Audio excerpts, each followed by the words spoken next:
चलिए भाई, सभी मित्रों का स्वागत है ज्योग्राफी की क्लास में। शुरू किया जाए।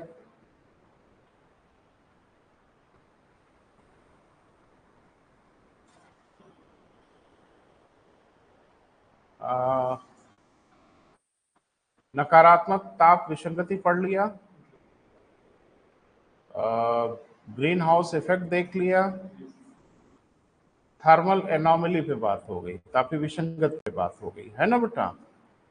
आ, लेकिन बात होने से नहीं मतलब आपको कुछ आइडिया लगा बेटा क्या है ये तापीय विसंगत किसको कहते हैं? दिमाग में आया होगा कुछ? नहीं, उसको रिवाइज नहीं करेंगे बेटा, हम आगे बढ़ेंगे। लेकिन जैसे हम कुछ बोले तो फ्लैश आउट करना चाहिए। हाँ, कहीं कुछ डाउट या हेजिटेशन महसूस हो रहा हो तो बात भी कर लिया करें, और कोई हेजिटेशन नहीं है तो आगे चला जाए। बहुत पढ़ना है बेटा, अभी बहुत कुछ पढ़ना है। अगला नाम क्या है बेटा? लिस्ट में देखो, लिस्ट में अगला नाम क्या है? लिखिए, विकिरण खिड़की। हेडिंग बनाइए, विकिरण खिड़की।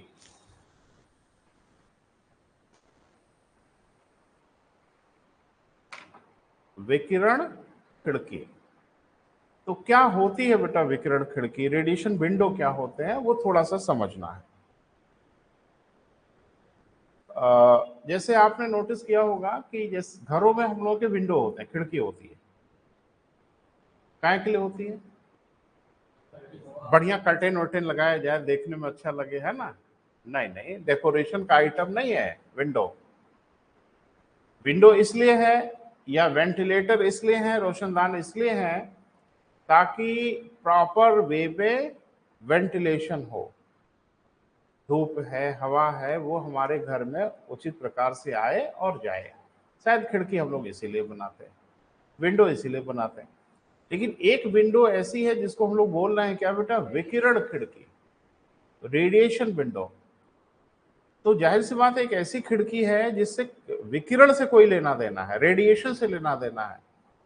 और सौभाग्य से रेडिएशन क्या है वो आपने पढ़ा है, वो हम आपको बता चुके हैं कि विकिरण किसे कहते हैं।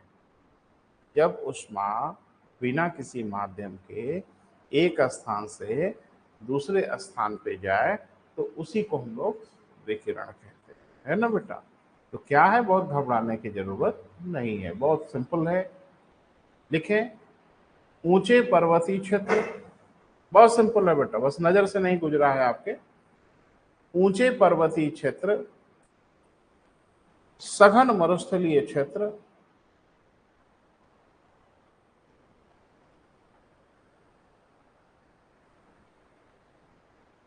विकिरण खिड़की कहलाते हैं।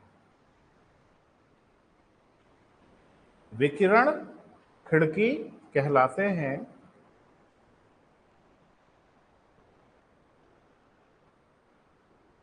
क्यों बेटा? क्योंकि यहां रोकने वाला नहीं है कोई, है ना। कौन रोकने वाला? सुन लो फिर लिखना। क्योंकि इन क्षेत्रों में मानवीय गतिविधियां नहीं होती या बहुत ही कम होती हैं। मोटर गाड़ी इंडस्ट्री ये सब चीजें वहां होती नहीं। तो इसका परिणाम यह होता है कि उन क्षेत्रों में ग्रीन हाउस गैसेस या कार्बन डाइऑक्साइड का उत्सर्जन नहीं होता। और कार्बन डाइऑक्साइड का उत्सर्जन नहीं होगा तो विकिरण एकदम से आएगा और एकदम से चला जाएगा। जैसे खिड़की है ना, हवा आएगी, हवा चली जाएगी, बीच में कोई बाधा नहीं होता। ऐसे ये इलाके हैं जहां से विकिरण बहुत तेजी से आता है और बहुत तेजी से चला जाता है। इन क्षेत्रों की एक बड़ी भारी खासियत होगी।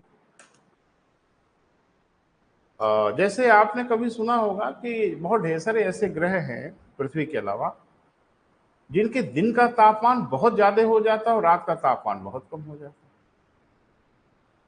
हमारी पृथ्वी पर अगर आप देखो, सामान्य रूप से कुछ अपवादों को छोड़ दो तो दिन और रात के तापमान में बहुत ज्यादा अंतर नहीं आता। जैसे अपने यहाँ ही देख लो, आजकल दिन में टेम्परेचर बहुत ज्यादा हो रहा है, रात में भी टेम्परेचर बहुत कम नहीं हो रहा है, ठीक ठाक रह रहा है। लेकिन जो विकिरण खिड़की वाला इलाका होता तो दिन जितना गर्म होता, रातें उतनी ही ठंडी हो जाती। क्यों? क्योंकि सारी उष्मा निकल के बाहर चली जाती।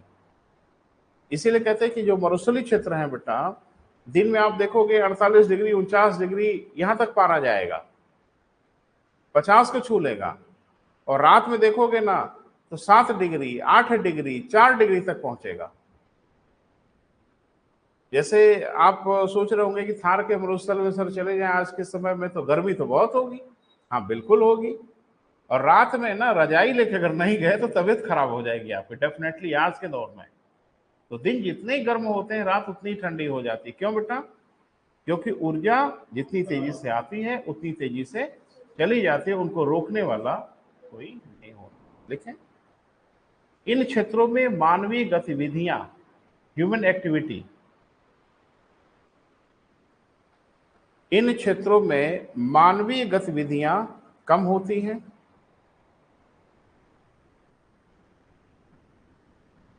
बोल नहीं रहे बेटा। इन क्षेत्रों में मानवीय गतिविधियां कम होती हैं, जिसके परिणाम स्वरूप कार्बन डाइऑक्साइड जैसी ग्रीन हाउस गैसों का उत्सर्जन भी कम होता है। ग्रीन हाउस गैसों का उत्सर्जन भी क्या होता है बेटा? कम होता है।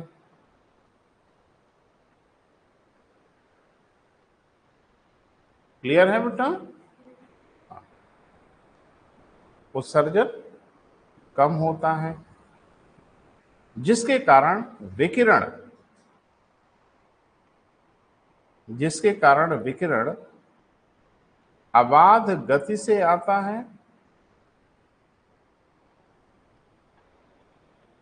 तथा अबाध गति से चला जाता है। हाँ बेटा सूर्य प्रताप, स्वागत है आपका। जिसके कारण विकिरण अबाध गति से आता है और अबाध गति से चला जाता है। सहमत है बेटा? कोई बहुत क्लिष्ट अवधारणा नहीं है बेटा, एक टर्म है कि रेडिएशन विंडो क्या है। अब अगर आपने नहीं सुना है तो फिर तो तकलीफ हो जाएगी।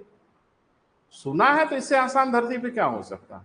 हम ट्यूशन में मैंने बार बार कहा, कोई चीज मुश्किल नहीं है, कोई चीज आसान नहीं है। जिस चीज को आपने सुन लिया, जिस चीज को आपने जान लिया वो आसान हो गई, जिसे आपने नहीं सुना वो आपके लिए तकलीफ दे होगी। तो विकिरण खिड़की ज्योग्राफी का एक टर्म है, शब्दावली है, जिसमें यही कहा जाता है कि इलाके कौन होंगे।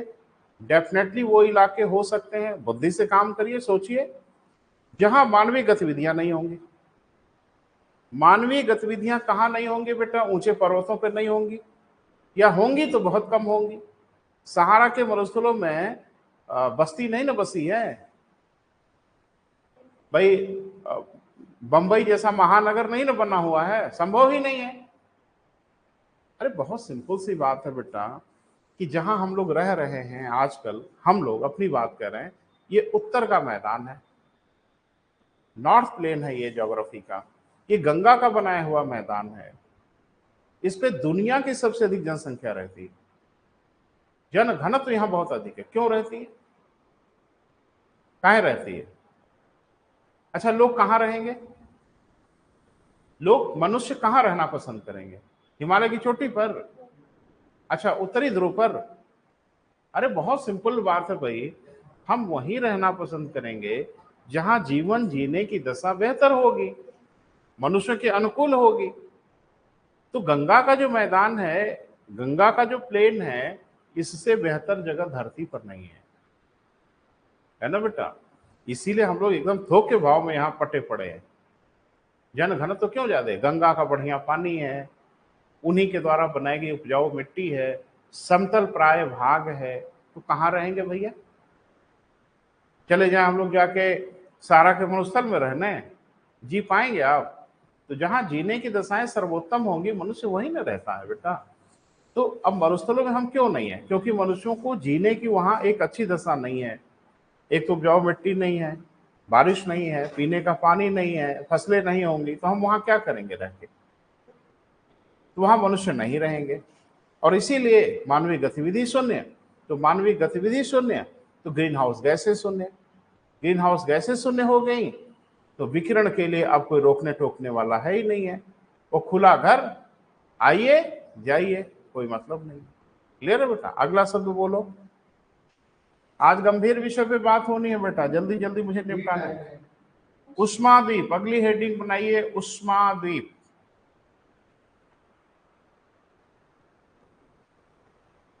उष्माद्वीप, हीट आइलैंड, एक शब्द है बेटा, जरा समझना है कि क्या है।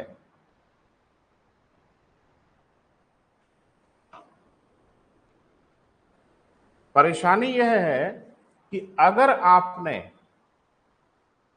नहीं पढ़ा है, यानी आपकी नजर से नहीं गुजरा है, कोई बड़ी भयानक चीज नहीं है, लेकिन अगर आपकी नजर से नहीं गुजरा है तो आप हो जाओगे परेशान,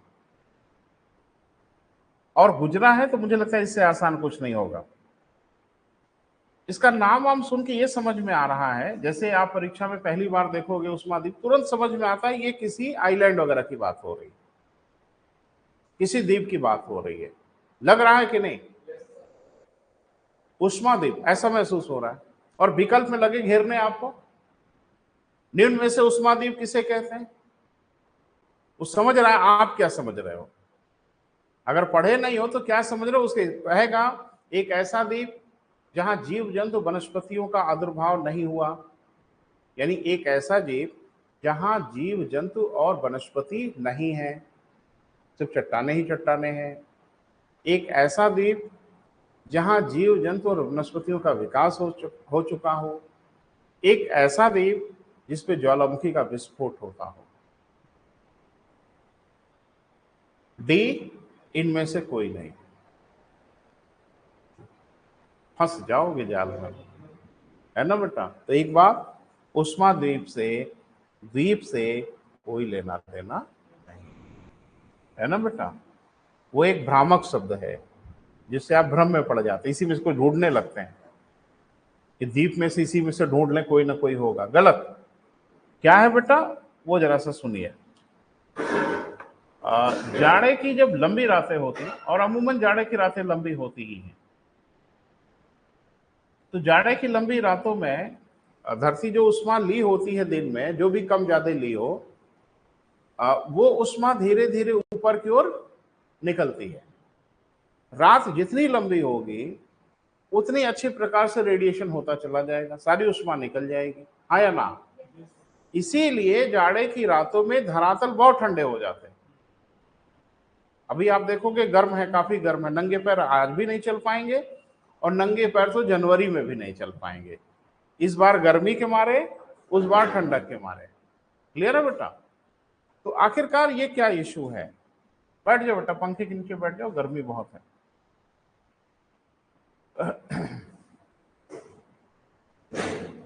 क्लियर है बेटा? तो एक प्रैक्टिकल कर लीजिए और आप ही उत्तर बताइए। जाड़े की लंबी रातों में कभी बाइक से यात्रा किया है रात में? जाड़े के दिन में, गर्मी में नहीं। 9-10 बजे, 11 बजे, 12 बजे कभी बाइक से यात्रा अगर किया हो तो एक अनुभव आपको महसूस हुआ होगा, हम थोड़ा सा रिकॉल कर रहे हैं। जब आप खुले इलाके से बाइक से किसी शहर वहर या किसी गांव नगर में प्रवेश करते हैं तो थोड़ा लगता है तापमान बढ़ा, टेम्परेचर थोड़ा बढ़ गया, और फिर जैसे फिर बाहर निकलते हो शहर के, फिर ठंडा लगने लगता है। अरे भैया ये महसूस किया होगा, और नहीं किया होगा तो बड़े दुर्भाग्यशाली हैं आप। हम लोग तो महसूस करते हैं। शर्त यह है कि कार में बैठ के गए हो तो नहीं महसूस होगा, क्योंकि कार का तो अपना माहौल होता है भाई, हीटर ऑन कर लिए, एसी ऑन कर लिए, लेकिन बाइक से अगर आप चलोगे तो आपको इसकी खूब अनुभूति होगी कि जैसे हम मान लो बाहर से आ रहे हैं और शहर में घुसे, वैसे शरीर को थोड़ी सी गर्माहट महसूस होने लगेगी कि हाँ भाई यहाँ का टेम्परेचर थोड़ा ज्यादा है। फिर जैसे बाहर निकलोगे फिर आपको ठंडा लगने लगेगा। ये क्या हो रहा है? What is this? नहीं, उस नगरीय क्षेत्र का तापमान आसपास के क्षेत्रों के तापमान से ऊंचा बना हुआ, बिल्कुल बना है, महसूस होगा आपको। और एकदम ठंड में कपाते हुए आओगे, और जब नगरीय क्षेत्रों में घुसते हो तो बड़ी राहत महसूस होती है, अरे यार यहाँ तो तापमान थोड़ा ठीक है। ऐसा क्यों हो जाता है बेटा? ठंडक तो एक बराबर है, फिर कहीं कम कहीं ज्यादा क्यों? उसके पीछे इसी का जो अभी लिखा है उल्टा कारण होता है। नगरीय क्षेत्रों में मानवीय गतिविधियां अपेक्षाकृत ज्यादा होती है, मोटर गाड़ियां ये अब जितना बड़ा महानगर होगा उतना ही बढ़िया ड्रामा आपको महसूस होगा। तो कार्बन डाइऑक्साइड का उत्सर्जन वहां ज्यादा होगा, रात में हीट निकल के बाहर जाने की कोशिश करेगी, रोक लिया जाएगा। बाहर के क्षेत्रों में क्योंकि कार्बन डाइऑक्साइड उतना नहीं है इसलिए ज्यादा नहीं रोकेगी, लेकिन शहरों में तो पूरा रोक लेगी, जितनी हीट निकलेगी सारी हीट को प्रिजर्व किया जाएगा, तो उस नगरीय क्षेत्रों का तापमान बढ़ जाएगा और खुले बाहर का तापमान घट जाएगा। तो ऐसे बड़े नगरीय क्षेत्रों को जहां रात्रि के समय का तापमान आसपास के क्षेत्रों के तापमान से उच्च हो, उन्हें उष्माद्वीप कहते हैं। कहां समुद्र में ढूंढ रहे थे उष्माद्वीप, है ना, लिख लें। ऐसे बड़े नगरीय क्षेत्र, हाँ शर्त यह है कि बड़े नगरीय क्षेत्र होने चाहिए। ऐसे बड़े नगरीय क्षेत्र, ऐसे बड़े नगरीय क्षेत्र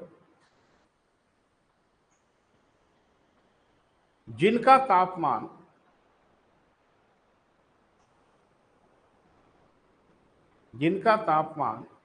जाड़े की लंबी रातों में, जाड़े की लंबी रातों में आसपास के क्षेत्रों से उच्च बना रहे,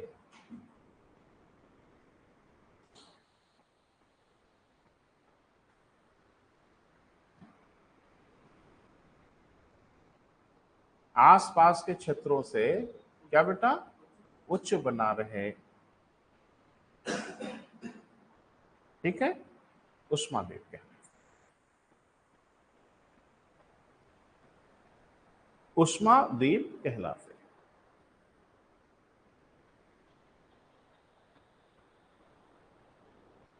क्लियर हुआ बेटा? एकदम बेहिचक पूछिए बेटा, और मुझे नहीं लगता कि इसमें कुछ डाउट वाली बात है, बात ऐसे क्लियर हो रही है। लेकिन ऐसा क्यों होता है वहां? वो विकिरण खिड़की का उल्टा वाला मामला है ना बेटा? एक लाइन में जरूर जोड़ लीजिए, लिखें। ऐसे बड़े नगरीय क्षेत्रों में मानवीय गतिविधियां अधिक होती हैं, ह्यूमन एक्टिविटी अधिक होती है। ऐसे बड़े नगरीय क्षेत्रों में मानवीय गतिविधियां क्या होती है बेटा? अधिक होती हैं, जिससे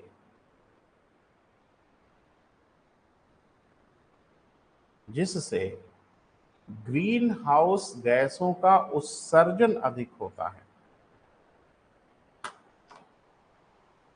जिससे क्या होता है बेटा? ग्रीन हाउस गैसों का उत्सर्जन अधिक होता है।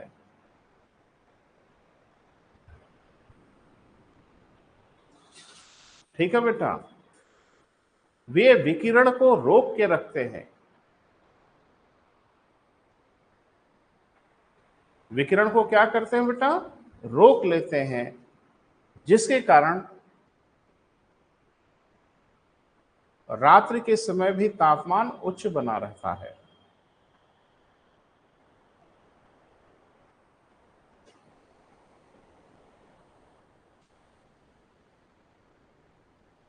जिसके कारण रात्रि में भी तापमान क्या रहता है बेटा? उच्च बना रहता है।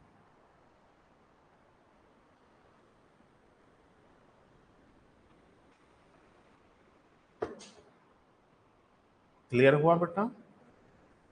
एक आध और है क्या? देखो है? क्या बोले? लिखे, हेडिंग बनाए, एल्बिडो। हमको बोर्ड पे लिखने दीजिए।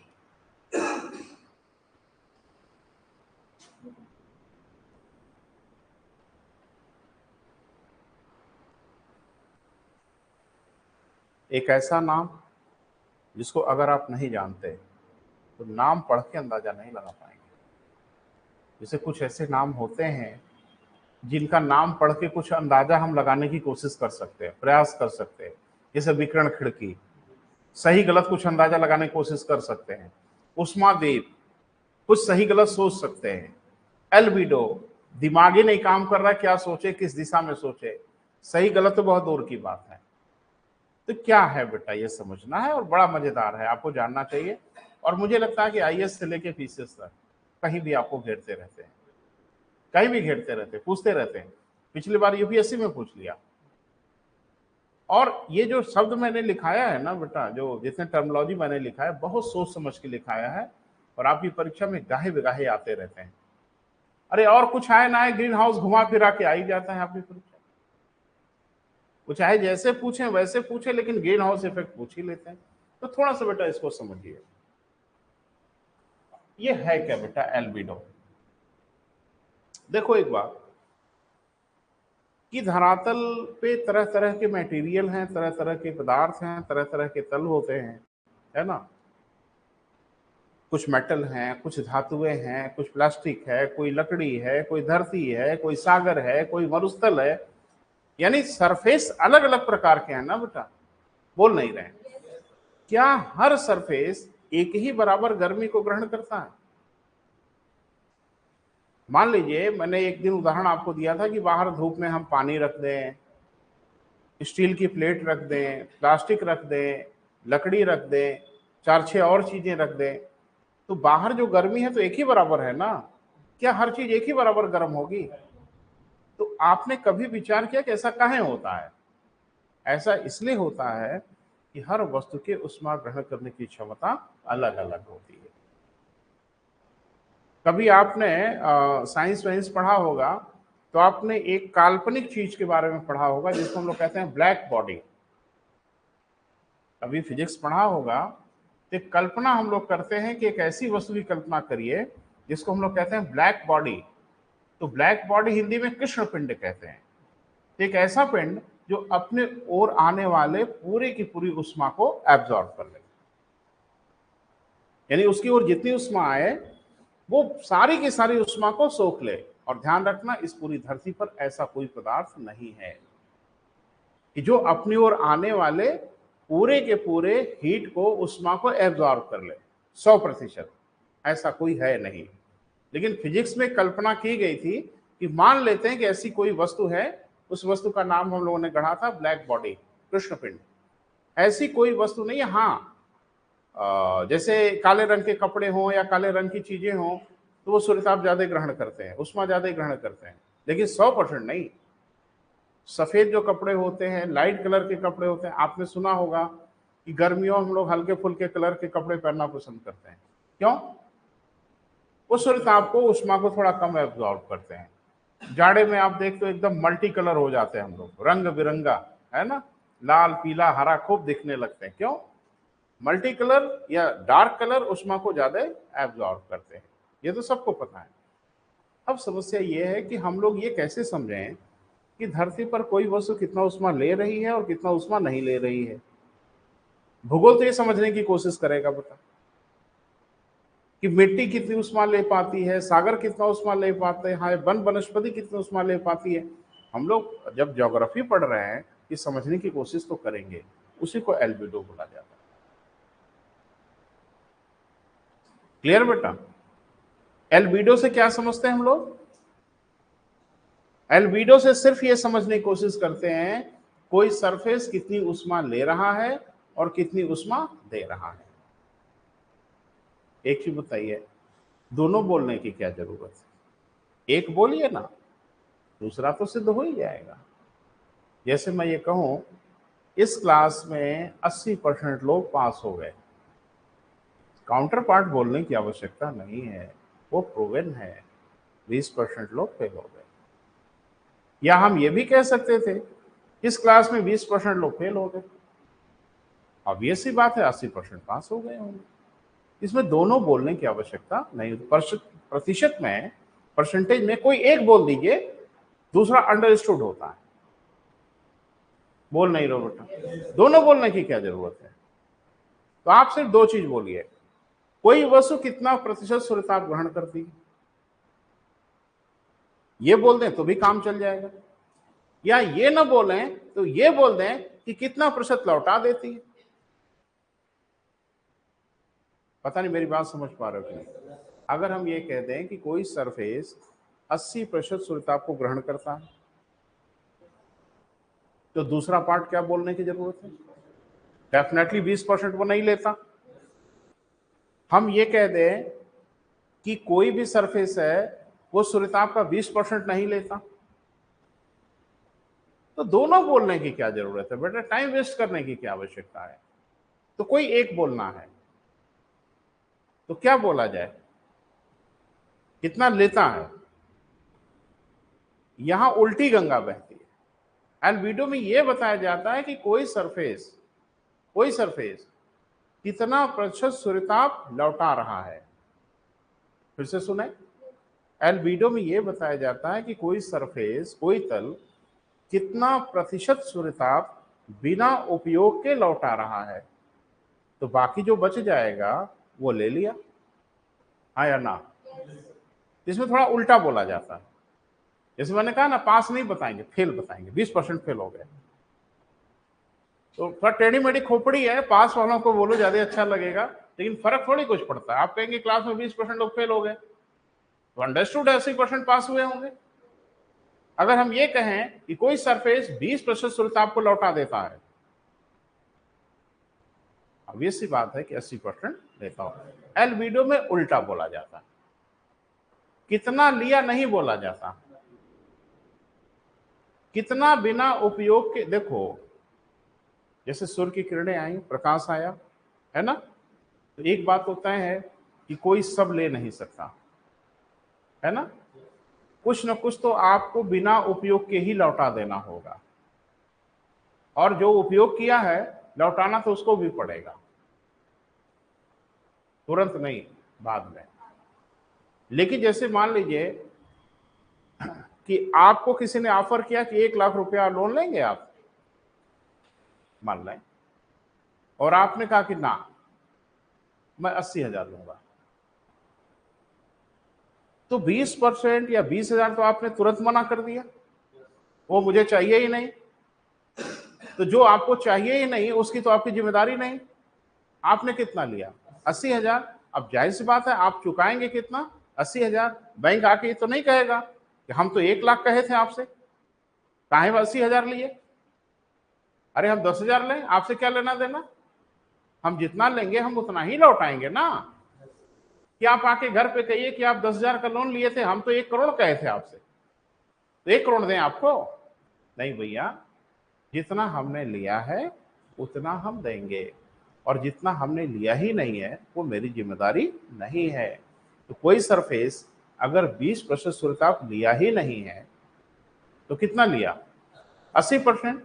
तो 80% की जिम्मेदारी है उसकी, वो 80% फिर बाद में चुकाएगा, क्योंकि 20% वो लिया ही नहीं है, इसलिए 20% को उसकी जिम्मेदारी है ही नहीं। तो ध्यान रखना, एल्बिडो में थोड़ा उल्टा बोला जाता है बेटा। उल्टा मतलब कितना लिया ये नहीं बोला जाता, कितना लौटाया ये बोला जाता। लेकिन इससे कोई फर्क पड़ता नहीं है, दोनों में से कुछ भी बोलो, कितना लिया है पता तो चल ही जाएगा, है ना। थोड़ा लिख लो बेटा परिभाषा।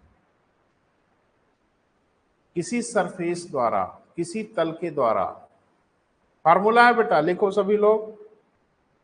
किसी तल के द्वारा बिना उपयोग के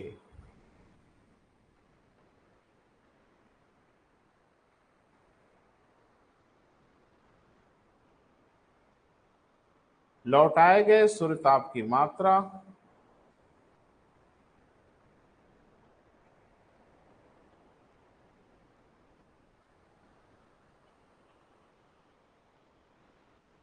तथा उस तल की ओर आने वाले कुल सूर्यताप की मात्रा के अनुपात को, तथा उस तल की ओर आने वाले कुल सूर्यताप की मात्रा के अनुपात को एल्बिडो कहते हैं।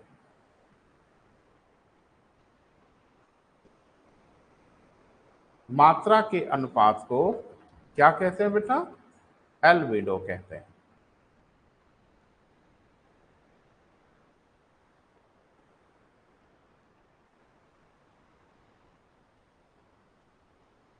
ठीक है, फिर से सुनो। आप कहेंगे ऐसा कहां उल्टा पुल्टा सर बोल रहे हैं, सीधा सीधा। हम क्या करें बेटा, जो उन्होंने किया है हम वही तो बताएंगे ना, अपने मन से नहीं ना गढ़ देंगे। नहीं, मुझे गढ़ना होता तो हम ऐसा गढ़ते कि आपको समझने में बड़ी आसानी होती, लेकिन ऐसा टेढ़ा मेढ़ा बनाया गया इस फार्मूले को, इसमें मैं क्या कर सकता हूं।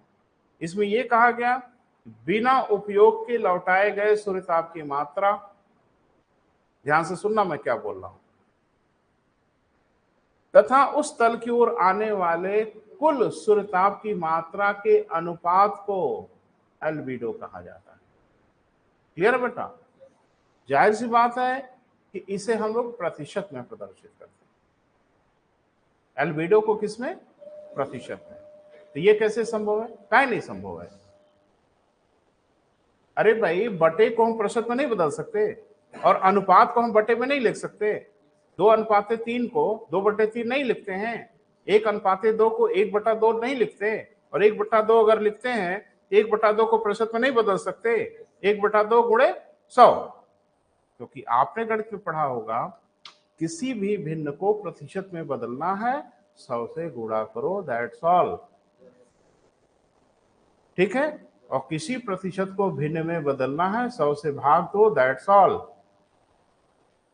यही ना फार्मूला है भैया। तो मान लीजिए किसी का एल्बिडो 2/5 आया, अनुपात है ना, अभी लिखा है आपने, अनुपात है। और इसको प्रदर्शित कैसे करते हैं हम लोग? प्रतिशत में। तो कैसे प्रतिशत में बदलेगा? 100 से गुणा कर दें। बोल नहीं रहे? This is multiply by 100।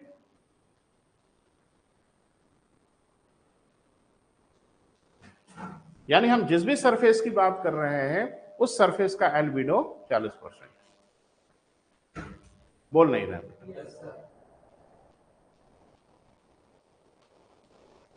आसान है ना? अरे आपकी नाक पे दम कर देगा, क्योंकि जिसको आप आसान समझते हो ना, वही घेर घार के ऐसा पूछता है कि आपकी तबीयत खराब हो जाती है। तो पूछने के ढंग पे काम करिए। अभी जो मैंने बताया उसको जरा सा फिर से हम लोग लागू करने की कोशिश करते हैं। तो क्या कहा हमने? पढ़ो बेटा, लाइन पढ़ो।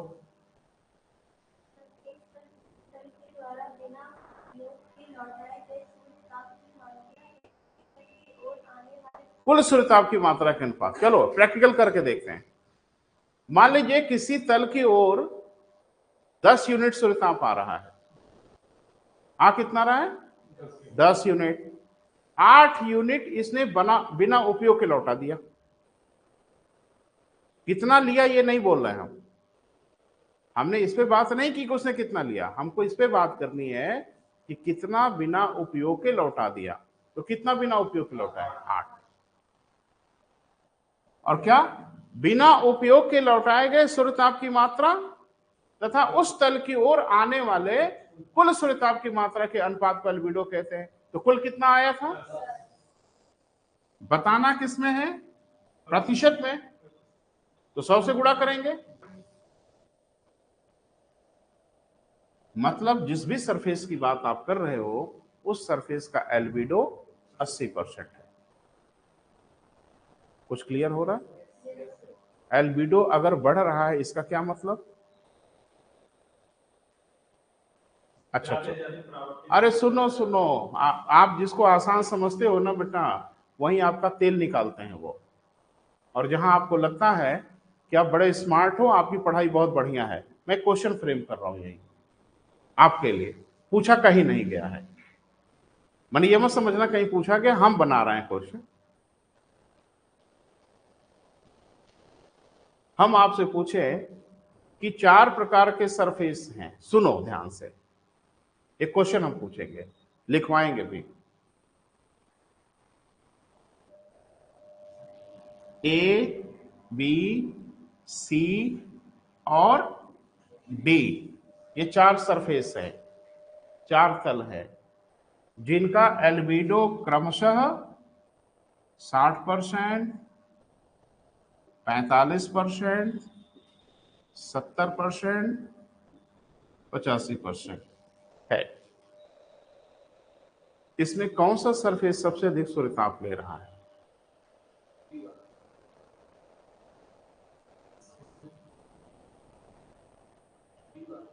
विपिन? अरे ठीक है बेटा, हम सुन लिया। ये 4 सरफेस हैं, ए बी सी डी। इन चारों सरफेस का एल्बिडो क्रमशः मैंने नीचे लिखा है 60%, 45%, 70% और 85%। मेरा प्रश्न यह है इसमें कौन सा सरफेस ज्यादा सूर्यताप को ग्रहण कर रहा है?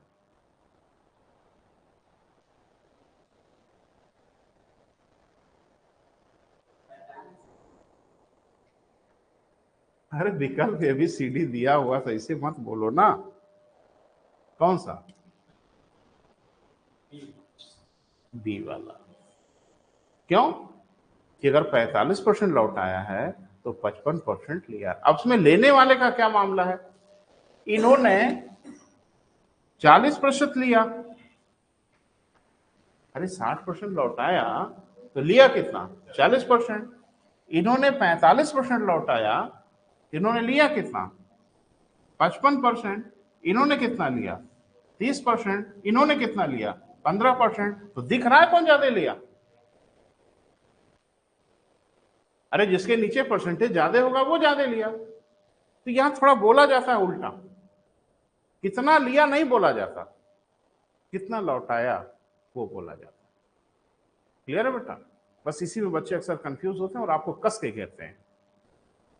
अब सही विकल्प का चयन करिए। एल्बिडो अगर अधिक है तो कम सूर्यताप ग्रहण करता है, एल्बिडो कम है तो अधिक सूर्यताप ग्रहण करता है, एल्बिडो अधिक है तो अधिक सूर्यताप ग्रहण करता है, एल्बिडो कम है कम सूर्यताप ग्रहण करता है। कौन कौन सही है? तबीयत खराब हो जाएगी आपकी, कह तो रहे हैं। दिमाग का जब दही बनना शुरू होता है ना कंपटीशन में, तो फिर लस्सी ही बनाने का मन करता है। हमारी क्या परेशानी है कि हम चीजों को चाहते हैं कि हमसे सीधे सीधे पूछा जाए, और एग्जामिनर आपकी इस कमी को समझता है। वो कहता थोड़ा घुमा घुमा के पूछ लें तो कैसा रहेगा, तो वहीं आपका दम निकल जाता है। क्योंकि कुछ लोग रैशनल नहीं होते और रेशनल क्वेश्चन को घबराने लगते हैं। तार्किक प्रश्नों पे भले उनको आता रहता है, लेकिन जहां वो देखते हैं कि इसमें कुछ बुद्धि का प्रयोग करके बताना है, बस वहीं उनका काम खत्म हो जाता है। मैं बार बार कह रहा हूं बेटा, आप, मैं इतना पढ़ा रहा हूं ना, इतना समझा रहा हूं ना, सिविल सर्विसेज में कस के घेरेगा, आपकी बोलती बंद हो जाएगी इसी में। और कुछ और नहीं पूछेगा, यही पूछेगा, ऐसा घुमा घुमा के कि लेने का देना कर दोगे। इसको महसूस करिए बेटा, इसको लिखिए मत खाली, मतलब क्या है इसका फील करिए। क्योंकि क्वेश्चन वो क्या पूछेंगे, वो हमसे राय लेके नहीं पूछेंगे कि सर क्या पढ़ाए हैं जरा बता दिए, तो उसी हिसाब से पूछ लें, ऐसा तो होगा नहीं। वो अपने हिसाब से पूछेंगे, है ना? अभी आपकी परीक्षा में आया था धन विधेयक और वित्त विधेयक, हमसे पूछ के क्वेश्चन पूछा गया था, लेकिन हमने अंदाजा तो लगा ही लिया था कि भैया पूछोगे क्या आप, और उसके डायमेंशन में हमने आपसे बात कर लिया था। तो एक टीचर की सबसे बड़ी यही खासियत है कि एग्जामिनर के पैतरों को महसूस करें, वो कैसे आपको घेर सकते हैं, हम उधर से आपको सतर्क करें, बात बन जाएगी। तो अल्बिडो समझ पाए बेटा? लिखो आगे। थोड़ा सा रुकिए, घबराइए मत, जल्दबाजी मत करिए, आपको बहुत जल्दी है IAS बनने की, है ना? तो IAS बनने की बहुत जल्दबाजी मत दिखाइए, देर हो जाएगी। आराम से पढ़ाई करिए, बन जाएंगे IAS। तो ध्यान से सुनो, मैंने ये लिखाया कि किसी सरफेस द्वारा बिना उपयोग के लौटाए गए सूर्यताप की मात्रा तथा उस तल की ओर आने वाले कुल सूर्यताप की मात्रा के अनुपात को एल्बिडो कहते हैं। यहां तक लिखा या आगे भी लिखा है? हाँ, लेकिन इसे हम प्रतिशत में प्रदर्शित करते हैं। इसे हम लोग किस में प्रदर्शित करते हैं बेटा? प्रतिशत में प्रदर्शित करते हैं। क्लियर है? तो प्रतिशत कैसे निकालते हैं वो आपको मैंने बता ही दिया। यहां तक ठीक है बेटा? अब देखो, कुछ आंकड़े भी रखना बहुत जरूरी होता है। जैसे धरती पे तमाम तरह की चीजें हैं, बोल नहीं रहे, तो जिसका सबसे कम एल्बिडो होगा इस धरती पर, कोई ना कोई तो जरूर होगा ना बेटा जिसका एल्बिडो सबसे कम होगा। जिसका एल्बिडो सबसे कम होगा वो क्या बताएगा? वो सबसे अधिक सूर्यताप लेता होगा। और जिसका एल्बिडो सबसे ज्यादा होगा वो सबसे कम सूर्यताप लेता होगा, क्योंकि लौटाने वाले का प्रतिशत बता रहे हैं ना। तो जो सबसे कम लौटाएगा वो ज्यादा लेगा, और जो सबसे ज्यादा लौटाएगा वो कम लेगा। क्लियर है? थोड़ा एक डेटा मेरे दिमाग में बता, लिख लीजिए। जल का एल्बिडो, जल मतलब पानी का एल्बिडो,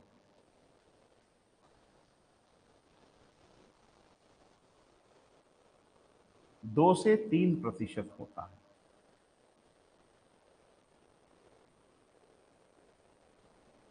जल का एल्बिडो, पानी का एल्बिडो कितना बेटा? 2 से 3% होता है। क्या मतलब? मतलब मुझे समझाइए। 2 से 3% वापस भेज देगा, बाकी ले लेता है। तो आप मुझे बताइए कि 97-98% शुद्धता पानी ले लेता है। ये ब्लैक बॉडी भले नहीं है, लेकिन ब्लैक बॉडी के काफी नजदीक है। ब्लैक बॉडी का एल्बिडो कितना होगा?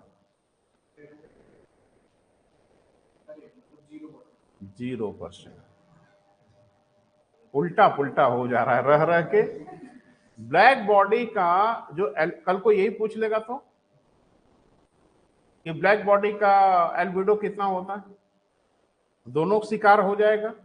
ब्लैक बॉडी समझते हो कि नहीं वो भी पता चल जाएगा, एल्बिडो समझते हो कि नहीं ये भी पता चल जाएगा। तो ब्लैक बॉडी का जो एल्बिडो होगा वो कितना होगा बेटा? 0% होगा। मतलब जितना सूर्यता पाया उसमें कुछ भी नहीं लौट आया, सब का सब उसने ले लिया। और किसी बॉडी का अगर एल्बिडो 100% है तो इसका क्या मतलब? ये बेटा विपिन, जब से बाहर फैन बंद कर दिए बेटा, इन्वर्टर चल रहा है, सब बैठ जाएगा भाई। हाँ, एक तो ऑफिस में स्विच होगा बेटा, एक तो बाहर होगा। हाँ बोले। इसको इंटरप्रिटेट करना है बेटा, परिभाषा नहीं समझनी है। कल को यही घेरेंगे, कल को आपको ये घेरेंगे कि किसी सरफेस का एल्बिडो 100% है, इसका क्या मतलब है? जोर से बोलिए, डरा हुआ आदमी धीरे धीरे बोलता है, ठीक है, और जिसका विजन क्लियर है दहाड़ दहाड़ के बोलता है। हाँ,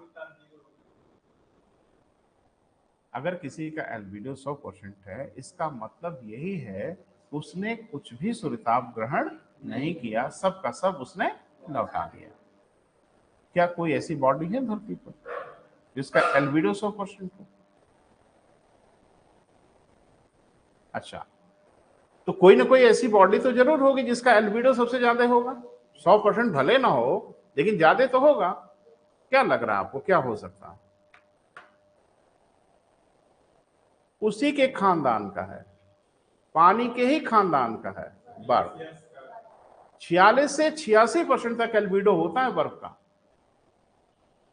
और पूरी धरती पर उससे ज्यादा एल्बिडो किसी का होता नहीं। यानी जितना सूर्यताप उसकी ओर आता है ना बेटा, उसका 86% वो लौटा देता है। कौन? बर्फ लेता ही नहीं। और उसी के खानदान का है पानी, जो खाली 2% लौटाता है। तो सबसे हाई एल्बिडो भी और सबसे लो एल्बिडो भी एक ही खानदान के पास है। सबसे हाई एल्बिडो किसका? बर्फ का, अर्थात वो सबसे कम उष्मा लेती है। और सबसे लो एल्बिडो किसका बेटा? पानी का, जो सबसे ज्यादा उष्मा लेती है। एक डेटा है बेटा, दिमाग में जरूर लिख लीजिए, काम आएगा। देखिए, पानी का एल्बिडो 2 से 3% लिख लिया बेटा, जबकि बर्फ का एल्बिडो 86% तक होता है, 86% तक होता है। जबकि बर्फ का एल्बिडो कितना बेटा?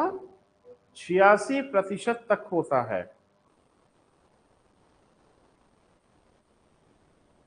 देखो एक बात बेटा, एल्बिडो को सीधे तो नहीं पूछेंगे, ये तो तय जानो, या तो नहीं पूछेंगे।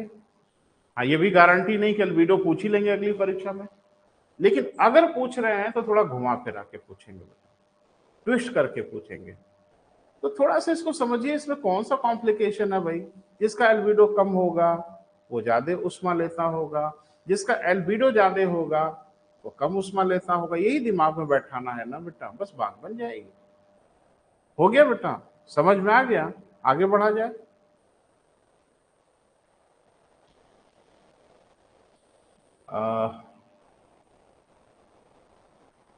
एक बेटा और हिस्सा है छोटा सा, मुझे लगता है उस पर भी बात कर लें तो गंभीर हिस्से पे बात करेंगे। हेडिंग बना लीजिए सभी लोग, उष्मा बजट, हीट बजट। थोड़ी सी बात करना जरूरी है बेटा।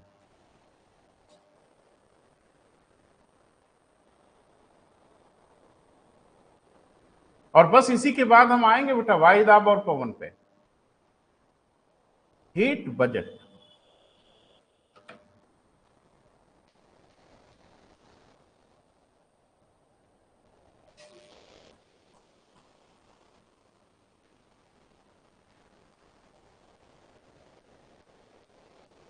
बजट माने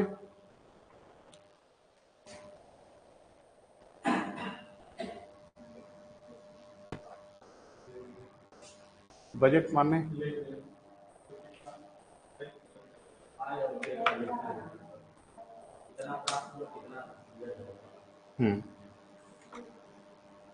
ये कहाँ लिखा है? बजट माने कितना आया और कितना गया? आप कुछ भी समझ लोगे, आपका मन जिसको जो मन करे आप समझ, हमको भी तो समझ में आना चाहिए ना। अच्छा चलो, हम लोग यहीं के लोकल रहने वाले हैं, मुझे लगता कोई बाहर का तो नहीं है, कोई बम्बई का तो नहीं ना भैया, हम लोग लोकल ही है। एक शब्द हम लोग प्रयोग करते हैं, सामान। अरे आम जीवन में एक शब्द प्रयोग करते हैं ना, सामान। हाँ या ना बोलो। लेकिन आप मुझे बताइए कि अलग अलग अर्थों में शब्द का प्रयोग करते हैं। एक अंकल जी शाम को मोहल्ले से एक बैग लेके निकल रहे हैं, आपने कहा अंकल जी नमस्ते, कहाँ जा रहे हैं? सामान लेने जा रहा हूं। हर जगह सामान का वही अर्थ होता है।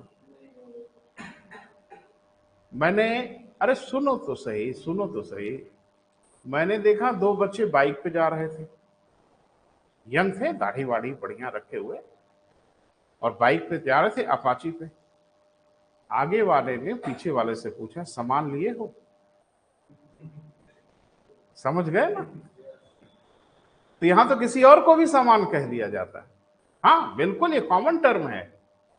ऐसे इलीगल एलिमेंट जब अपने पार्टनर से पूछते हैं कि सामान लिए हो, तो उनका अभिप्राय वीपन से होता है, हथियार लिए हो कि नहीं।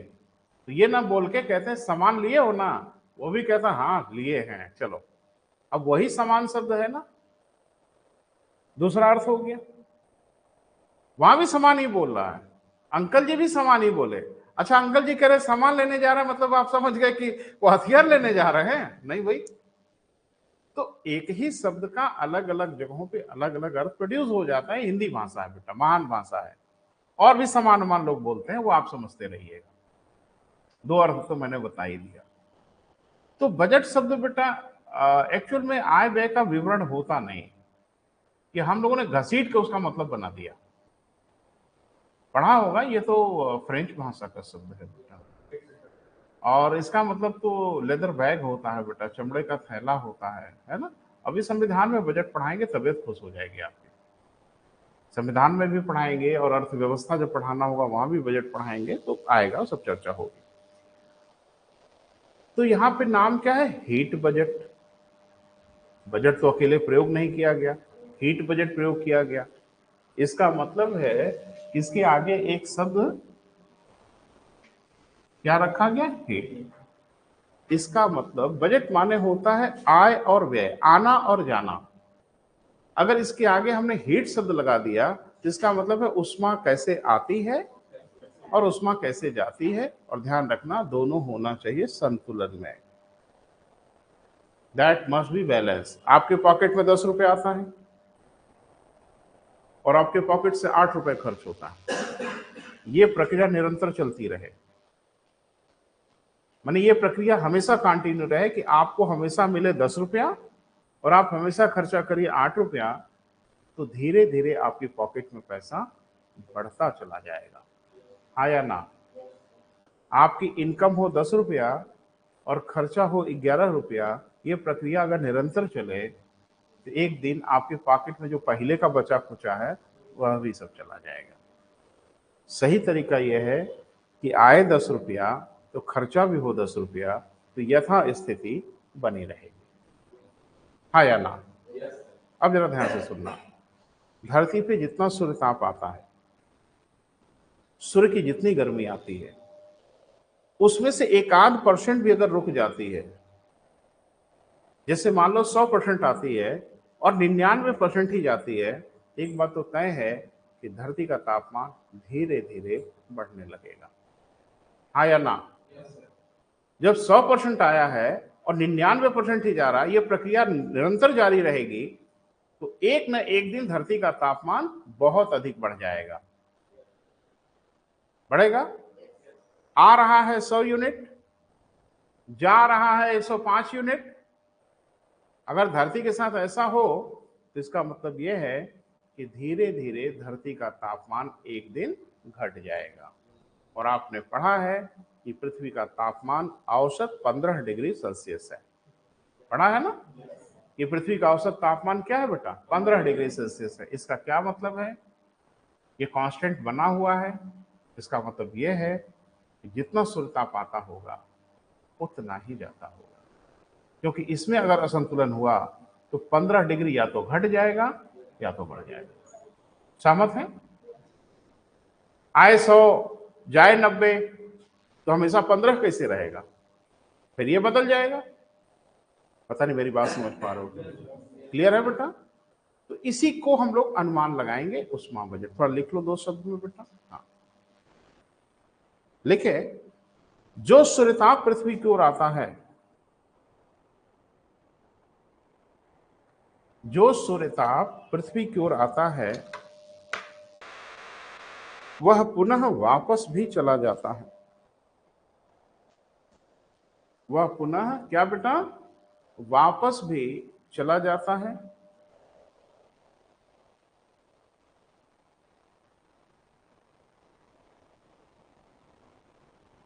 सूर्यताप का आना तथा सूर्यताप का जाना। सूर्यताप का आना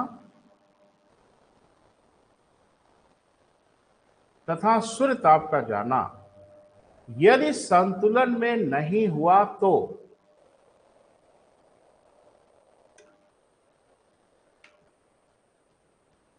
यदि संतुलन में नहीं हुआ तो पृथ्वी का तापमान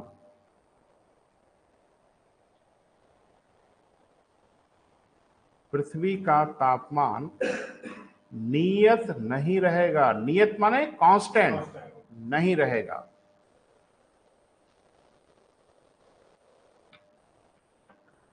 ठीक है बेटा? इसका मतलब क्या है?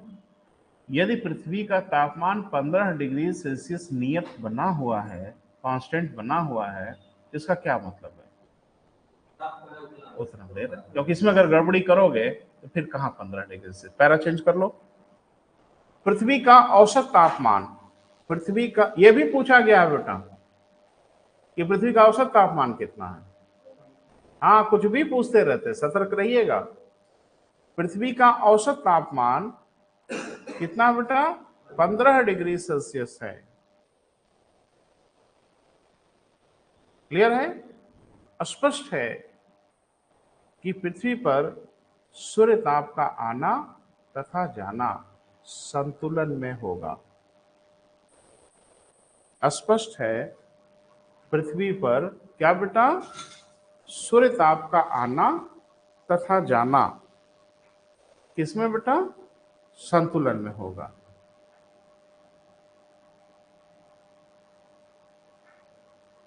क्लियर है? सूर्यताप का आना तथा जाना संतुलन में होगा, बैलेंस होगा। और बैलेंस नहीं होगा तो फिर 15 डिग्री सेल्सियस कैसे होगा? बदल जाएगा ना। वो नहीं बदल रहा है। हाँ डर है कि बदल जाएगा, डर रहे हैं हम लोग ये बदल जाएगा, क्योंकि ग्लोबल वार्मिंग हो रही है, धीरे धीरे तापमान बढ़ रहा है। इस बात से पूरी दुनिया सहमी हुई है कि अगर यही रहा तो एक दिन पृथ्वी का तापमान बढ़ जाएगा। और पृथ्वी जब तापमान बढ़ जाएगा तो पृथ्वी जीने लायक नहीं रहेगी। काहे? गर्मी के कारण टेम्परेचर बढ़ जाएगा। फिर क्या होगा? बढ़ जाएगा। फिर क्या होगा? थोड़ा और आगे चला जाए, बढ़ जाएगा ना। समुद्र का जल स्तर बढ़ जाए तो बढ़ जाए, और नहाएंगे पानी में जा जाके।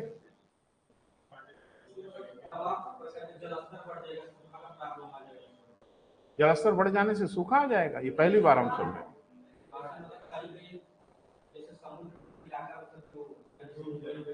डूब जाएंगे।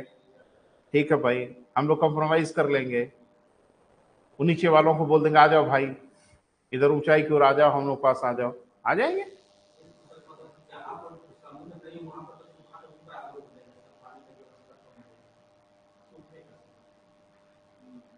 अब इससे तो मैं सहमत नहीं हो पा रहा हूं, क्या बोल रहे हैं आप? सूखे से कैसे प्रभावित होंगे वो मुझे बताइए बस, यानी सूखा कैसे आ जाएगा वो थोड़ा मुझे समझा दीजिए। हाँ। ग्लोबल वार्मिंग होगा, हम्म। जलवायु परिवर्तन की होगा। हाँ, अच्छा, वो परिवर्तन सूखे की ओर जाएगा। अरे भैया जी, एक बात मुझे बताइए, पहली बात तो दिमाग में ठूंस लो कि ग्लोबल वार्मिंग अगर होगी, लंबे समय में हम लोग गर्मी से नहीं मरेंगे, हम लोग ठंड से मरेंगे। ग्लोबल, अब लो सर खुजला रहे हो कि ये कौन कबीरदास जी की भाषा बोल रहे हैं, ये बता रहे हैं ना लिखा पढ़ी में। ग्लोबल वार्मिंग अगर होगी तो पहला लक्षण ओवर हीटिंग तो दिखेगा, टेम्परेचर बढ़ता हुआ दिखेगा, सारे ग्लेशियर्स पिघल जाएंगे, वाटर लेवल बढ़ जाएगा, कुछ छोटे मोटे इलाके समुद्र में डूब जाएंगे। मैं आपकी सारी बात से सहमत हूं, लेकिन उससे एक चीज जरूर होगी, वो ये होगी कि वाष्पीकरण तेज होगा। पता नहीं आप सहमत हैं कि नहीं? पानी का सरफेस बढ़ गया है, पानी का लेवल बढ़ गया है, गर्मी ऑलरेडी बढ़ गई है, तो वाष्पीकरण तेज होगा, हाँ या ना? और वाष्पीकरण अगर तेज होगा तो बहुत कुछ होगा, बहुत कुछ होगा। भीषण वर्षा होगी, भयानक बारिश होगी, साइक्लोन्स आएंगे, चक्रवात आएंगे। अभी तो एक चक्रवात आया कि 8 दिन मानसून विलंबित हो गया आपका, है ना? 8 दिन विलंबित हुआ ना भैया। मैं जरा बोल रहा हूं उसको ध्यान से सुनना। वैज्ञानिकों को इस बात का डर नहीं है कि हम जल के मरेंगे, वैज्ञानिकों का इस बात का डर है कि धरती पे आइस एज आ जाएगी, पूरी धरती जम जाएगी, ये होगा अल्टीमेटली। और बड़ी मजेदार बात यह कि आइस एज धरती पे आ चुके हैं, ठीक है? तब आ चुके थे जब जीव जंतु वनस्पतियों का प्रादुर्भाव नहीं हुआ था, और अब अगर आएगा तो अब तो भला पूरा परिवार हो गया है हम लोगों का। अब अगर हिमयुग आएगा तो कुछ नहीं बचेगा, है ना? तो भैया जी, एसी का जुगाड़ मत करो, लकड़ी का जुगाड़ करो, है ना? गर्मी से नहीं कुछ होने वाला है, ठंड से होने वाला है, ठंड से मरेंगे आप। तो बड़ा फ्रस्ट्रेट हो जाते हैं बच्चे, अरे नहीं इतना जल्दी जल्दी सब नहीं होना है, लेकिन होना यही है कि पूरी धरती फ्रीज करेगी। अब ये भी बच्चे नहीं समझ पाते कि सर बढ़ रही है गर्मी और धरती जम कैसे जाएगी। हम बता रहे हैं कैसे जमेगी, नहीं मैं नहीं बता रहा हूं बेटा, मैं इतना बड़ा वैज्ञानिक नहीं हूं, लेकिन वैज्ञानिकों की जो ओपिनियन है वो बता रहे हैं। अच्छा एक बताओ, अभी बड़ी धूप है बाहर ना, है ना? और अभी अगर बदली आ जाए तो, अरे मिनट भर में खाली बादल आ जाए ना धरातल पे, आपको महसूस होगा टेम्परेचर घट रहा है, और कहीं बूंदाबांदी हो जाए ना, है ना, तो बाहर फिर टहलने का मन करेगा। अरे टेम्परेचर तो बड़ा अच्छा हो गया। होगा ये कि जब भीषण तापमान बढ़ेगा, ग्लेशियर्स पिघलेंगे, लेवल बढ़ेगा, वाष्पीकरण होगा, बड़े बड़े साइक्लोन आएंगे, और इतने बड़े साइक्लोन आएंगे कि कई कई महाद्वीपों को घेर लेंगे। अभी तो छोटे छोटे आ रहे हैं ना बेटा, छोटा छोटा, अभी अरब सागर में परेशानी हो रही है, फिर इतने बड़े बड़े साइक्लोन आएंगे ना, कई कई कॉन्टिनेंट को इकट्ठे घेरेंगे। इनकी साइज इतनी बड़ी होगी मॉइस्चर और सूर्यताप के कारण, और इतने बड़े बड़े महाद्वीपों को घेरेंगे। वैज्ञानिकों को यह भी संभावना है कि 6-6 महीने सूर्य की किरणों को धरती तक नहीं आने देंगे। इसमें सूर्य का दोष नहीं होगा, सूर्य तो अपना काम कर ही रहा है, लेकिन अगर क्लाउडी पूरा एटमॉस्फेयर इतना भयानक हो जाए कि 6-6 महीने सूर्य की किरणें धरातल पे ना पहुंच पाए, क्या हश्र होगा धरती का? अरे 5 दिन खाली बदली हो जाए ना बेटा लगातार, तो टेम्परेचर पता नहीं कहां से कहां चला जाएगा।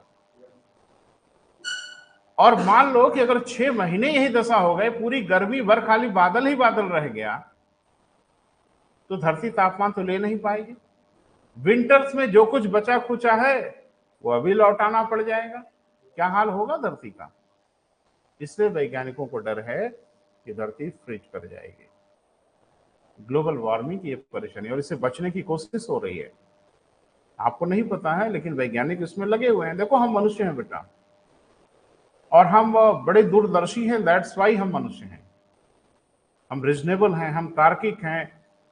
एक पिता पेड़ लगाता है ना, तो बच्चे उसका फल खाते हैं। और पिता अगर इतना स्वार्थी हो जाए कि पेड़ हम क्यों लगाएं यार, इसका फल हमको खाना ही नहीं है, तो तुम जिस पेड़ का फल खा रहे हो वो कौन लगाया? तुम्हारे दादा लगाए हैं। मेरी बात समझ पा रहे हो ना? तो हम हमेशा अपनी संततियों के लिए सोचते हैं। That's why we are human being.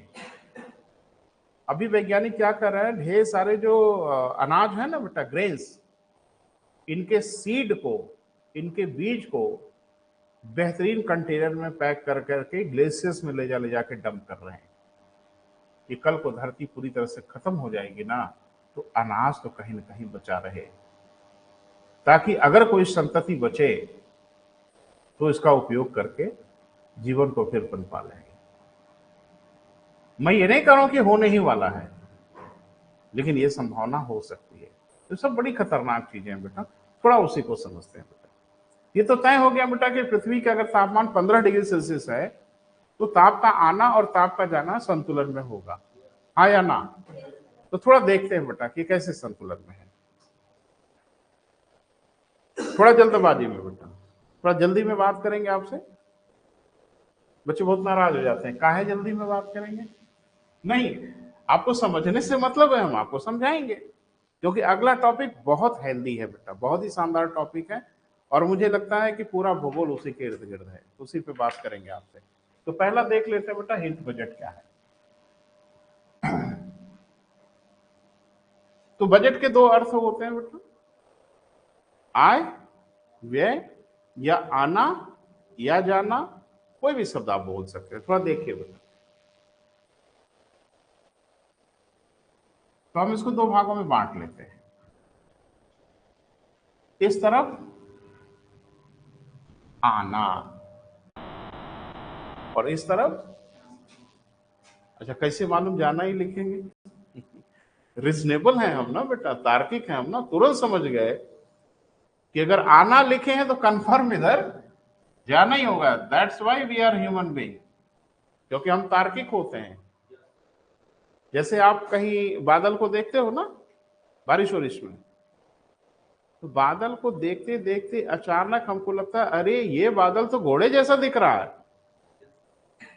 क्योंकि हम डिजाइन से एक फिगर क्रिएट कर लेते हैं। ये हमारी खासियत है, यही मनुष्यों की स्पेशलिटी है भाई, कि हाँ लग तो रहा, देखो मुंह दिख रहा है, उसका कान दिख रहा है, उसका पैर दिख रहा है, ये फीलिंग है आपकी।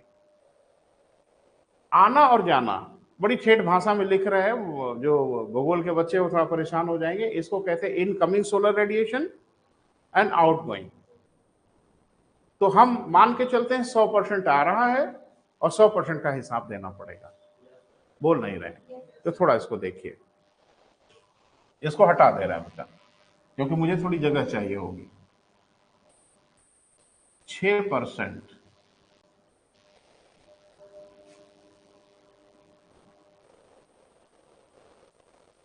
यही रोक लिए जाते हैं, 6% यही रोक लिए जाते हैं। यू आर नॉट अलाउड, यही रुको, क्योंकि वहां पहरेदार है, 6% को नहीं जाने देते। कौन? बादल नहीं बेटा, ओजोन गैस। ओजोन गैस क्या करती है? 6%, पढ़ा है आपने बेटा, सूर्य ताप का लगभग 6% अल्ट्रावायलेट रेज होती है। तो 6% तो यही रुक गई।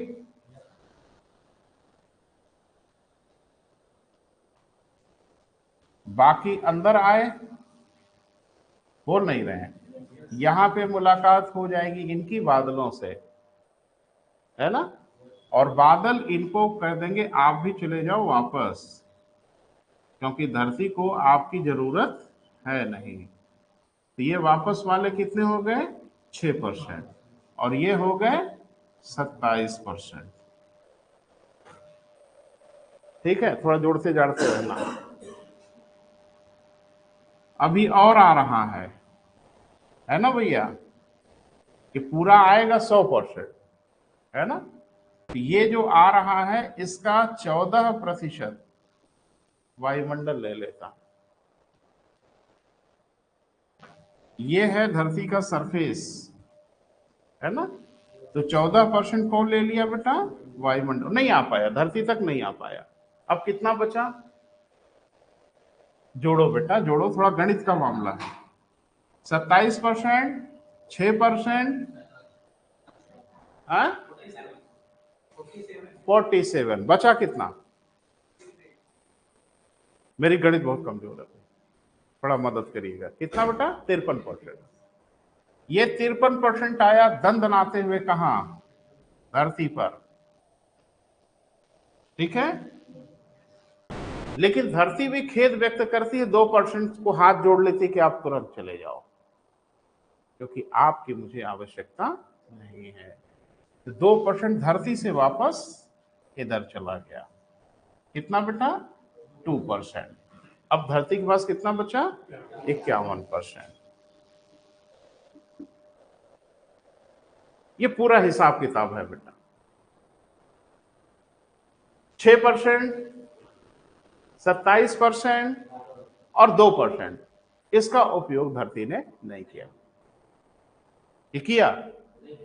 अरे 6% आ ही नहीं पाए। 27% लड़ झगड़ के आ तो जरूर गए, लेकिन बाद में उन्होंने कहा कहां कहां, निकलो निकलो, उनको भगा दिया। उसके बाद गिरते पड़ते 53% धरती तक तो आ ही गए, लेकिन धरती ने 2% को कहा कि तुरंत चले जाइए। ये एल्बिडो है धरातल का, जो बिना उपयोग के 2% को तुरंत वापस कर देता। बोल नहीं रहे बेटा? तो कितना वापस हो गया बेटा? थोड़ा जोड़ लो, जोड़ो जोड़ो जोड़ो। अभी कितना वापस गया? 35%, जिसका उपयोग ही नहीं किया गया है ना। अब धरती की ओर आया कितना? 100 में से 35 घटाओ, 65। 65 आया, घुस गया अंदर। 65 में से 14% वायुमंडल ने ले लिया। 65% आया ना बेटा, 65% में 14% कौन ले लिया? वायुमंडल ने। अब कितना बचा? वो धरती ने लिया। ठीक है, अब एक चीज बताओ कि जो जो जितना लिया है उसे उसे उतना देना पड़ेगा, देना तो पड़ेगा ही। क्योंकि ये 35% का उपयोग धरती ने नहीं किया, इसलिए 35% की जिम्मेदारी धरती की नहीं है। धरती की जिम्मेदारी कितनी की है बेटा? 65% की, जिसमें से 51% धरातल ने लिया है और 14% वायुमंडल ने लिया है। क्लियर है? अब लौटाने वाला थोड़ा देख लिया जाए। नाराज हो रहे हो क्या? नहीं बेटा, नाराज मत होइए। लौटाने वाला जरा देख लिया जाए। यहां से सीधा सीधा सीधा सीधा 17% वापस चला जाता है बिना वायुमंडल को दिए। एक बच्चे ने कहा कि मैंने वायुमंडल इसे देखता रहता और निकल जाते। हाँ, रेडिएशन विंडो से, विकिरण खिड़की से। मैंने कहा ना कि विकिरण खिड़की में कोई बिचौलिया नहीं होगा, सीधे आएंगे सीधे जाएंगे। तो धरती के पास कितना था? कितना दे दिया? कितना बचा? अरे भाई, जो गणित में थोड़ा ठीक ठाक हो, जल्दी जल्दी रिस्पॉन्स करें। 34 बचा। 34 उसने दिया वायुमंडल को। बोल नहीं रहे? 17 इधर दे दिया सीधा, 51 में से बचा कितना? 34% इसने किसको दे दिया? वायुमंडल को। बोल नहीं रहे? अब वायुमंडल के पास कितना हो गया? 14 इनके पास पहले से था। ये वाला बेटा, भूल रहे हैं आप इसको। ये 14% लिया था ना, तो चुरा के भाग थोड़ी पाओगे, लिया है तो देना ही पड़ेगा। तो 14% के पास पहले से था। बोल नहीं रहे हो? और धरती ने कितना दिया? 34%। कुल कितना हो गया? 48%। ये चुकाना होगा वायुमंडल को। क्लियर है? और 17% चुका दिया गया। तो जोड़ लीजिए 48 और 17, 65 लिया था ना, 65 दो। ठीक है, तो 17 दे चुके हो, बोल नहीं रहे, दोनों मिलके 48 और 2, ठीक है, तो ये तो हो गया ना बेटा, ये 17%, और फिर हमारा डेटा 65 का मेंटेन हो गया, क्योंकि 35 तो लिया ही नहीं, इसे 35 का डेटा काहे देंगे, 65 लिया है, दो गिरोह मिलके बांटा है आपस में, वायुमंडल ने लिया, पृथ्वी ने लिया, दोनों गिरोह को मिलके देना पड़ेगा 65, और दोनों गिरोह ने मिलके 65 लिया। थोड़ा आप भी डायग्राम बना लो बेटा फट से, जल्दी से, मैं हट जाता हूं भाई, दिख रहा है बेटा, हाँ इधर आ जाओ,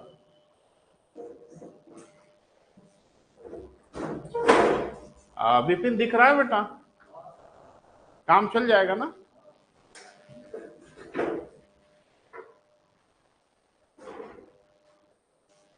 अगर डायग्राम बनाओ तो हम थोड़ा सपोर्ट कर रहे हैं आपको।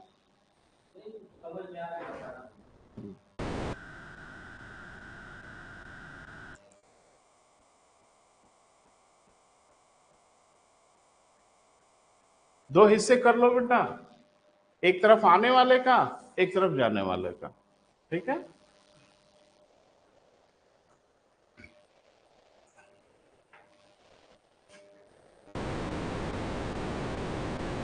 ये टोटल कितना हम लोगों का है बेटा, 100%, ठीक है, जो धरती की ओर आ रहा है, ठीक है। 100% कैसे बट रहा है, 6% वायुमंडल में ही नहीं आ पाया, 27% बादलों ने लौटाया, 2% पृथ्वी ने लौटाया,